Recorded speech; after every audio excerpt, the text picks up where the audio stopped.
आज हम चर्चा करेंगे आशुतोष शाही जो मुजफ्फरपुर में रात्रि के समय वकील के घर पर मर्डर हुआ था। सर, इसमें आपका कुछ क्या विचार है या मतलब क्या कहना है, इस विशेष हमको बतलाया जाए। नहीं, देखिए, कहना यही है कि मुजफ्फरपुर आप जानते हैं एक बड़ा व्यावसायिक शहर है और आप कह सकते हैं कि उत्तर बिहार की अघोषित राजधानी है। तो मुजफ्फरपुर से संयोग से मेरा ये नाता है कि मैंने आईपीएस की ट्रेनिंग भी वहीं रहकर की थी 96 में, और उसके बाद मैं मुजफ्फरपुर में फिर मैं बीएमपी 6 का बीएमपी 6 का कमांडेंट रहा। तो मुजफ्फरपुर के मतलब माफिया को बहुत नज़दीक से देखने का मौका मिला मुझे। और आप जानते हैं कि वहाँ पर बहुत सारे इस तरह के माफिया के अलग अलग गिरोह रहे हैं। एक छोटन शुक्ला का गिरोह था, बाद में छोटन शुक्ला का खून हो गया, ब्रज बिहारी प्रसाद का नाम आया, बाद में ब्रज बिहारी प्रसाद का भी खून हो गया, छोटन शुक्ला के छोटे भाई भोटकुंड शुक्ला का खून हो गया। अभी क्या हुआ है, कुछ सालों से मुजफ्फरपुर में एक ज़मीन माफिया, भू माफिया आप कह सकते हैं, वो पैदा हुआ है। और अभी जो लाशें गिर रही हैं वो ये भू माफिया का आपसी गैंगवार है। अभी आप देखिए 2018 के मुझे लगता है सितंबर महीने में समीर कुमार की हत्या हुई थी, जो मुजफ्फरपुर का पहला मेयर था। उसकी हत्या हुई और उसको AK-47 से भून दिया गया, कार में ही भून दिया गया।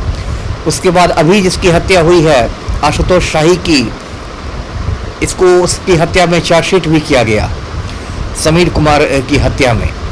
उसके बाद एक और गिरोह का नाम आ रहा है मंटू शर्मा, एक शंभू मंटू गिरोह था, अभी भी है, था नहीं है, अब दोनों अलग अलग होकर काम कर रहे हैं दोनों अपराधी।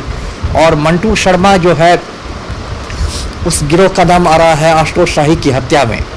और ऐसा माना है कि कुछ महीने पहले मंटू शर्मा की गिरफ्तारी हुई थी बम्बई में, तो उसको संदेह था कि आशुतोष शाही ने ही उसको गिरफ्तार करवाया है, तो एक तरह से उसने बदला लिया है। और आशुतोष शाही को भी खतरा था कि उसकी हत्या कर दी जाएगी, इसलिए उसने अपने स्कॉर्पियो को बुलेट प्रूफ बनवा लिया था, तीन प्राइवेट बॉडीगार्ड्स रखे हुए थे।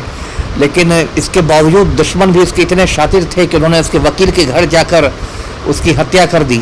ऐसा लगता है कि किसी ने मुखबिरी की थी, पहले से उन लोगों को मालूम था कि वो पहुंचने वाला है। तो अभी देखिए ये सिलसिला रुका नहीं है, ये गैंगवार अभी चल रहा है, इसमें और भी लाशें गिरेंगी। इसलिए अभी बहुत चौकस रहना पड़ेगा मतलब प्रशासन को। और ख़ासकर अभी की जो हालत है, मंटू शर्मा की गिरफ्तारी जरूरी है, उसके 2 शार्प शूटर्स हैं, एक गोविंद है, एक ओंकार है। इन 2-3 लोगों की गिरफ्तारी तो बहुत ज़रूरी है, नहीं तो भी मुजफ्फरपुर में इसी तरह लाशें गिरती रहेंगी। जी, इसमें मतलब बड़े नेता के हाथ हो सकता है कि? बिल्कुल। देखिए, बिहार जैसे राज्य में तो माफिया और राजनीति का समझिए चोली दामन का रिश्ता है। अभी आप नेताओं की बात कर रही है, यही छोटन शुक्ला का भाई एक मुन्ना शुक्ला, वो बाद में आगे चलकर विधायक भी बन गया था, आपको पता होगा। और इतना जब माफिया की बात रहती है तो इसमें बड़े बड़े राजनेता शामिल रहते हैं भूमि माफिया में, यहाँ तक कि पुलिस विभाग के जो भ्रष्ट लोग हैं वो शामिल रहते हैं। एक पूर्व आईपीएस का नाम बराबर आता है, वहाँ जो नवरुणा चक्रवर्ती की हत्या हुई थी मुजफ्फरपुर में, बहुत सनसनीखेज हत्या हुई थी, वो भी भूमि माफिया नहीं की थी, उसमें हाँ पूर्व आईपीएस का भी नाम आता है। तो इस तरह के मतलब एक तरह का नापाक गठबंधन है जिसमें भ्रष्ट अफसर हैं, भ्रष्ट राजनेता हैं और माफिया वाले तो खैर हैं ही नहीं।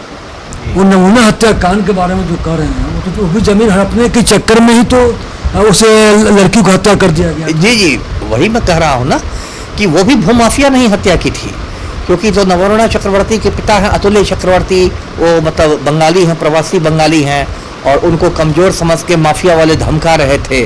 जब उनको लगा कि नहीं डर रहा है तो नवरुणा का अपहरण कर लिया गया उनकी बेटी का, और बाद में उसकी लाश मिली और सीबीआई मतलब एक तरह से वो कुछ खास अनुसंधान नहीं कर सकी, कुछ खाना पूरी हुई।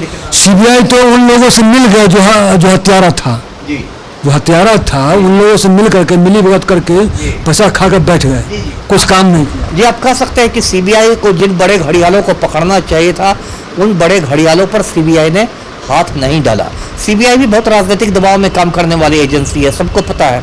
सुप्रीम कोर्ट ने उसको कह दिया है कि ये पिंजड़े का तोता है। पूरा हिंदुस्तान जानता है कि सीबीआई भी बहुत राजनीतिक दबाव में काम करने वाली एजेंसी है, इसलिए जब बहुत प्रभावशाली लोग हत्या करते हैं या कोई घोटाला करते हैं तो सीबीआई उन पर हाथ नहीं डालती है। सीबीआई मेनली विपक्षी पार्टियों के लोगों को परेशान करने का काम करती है। जी।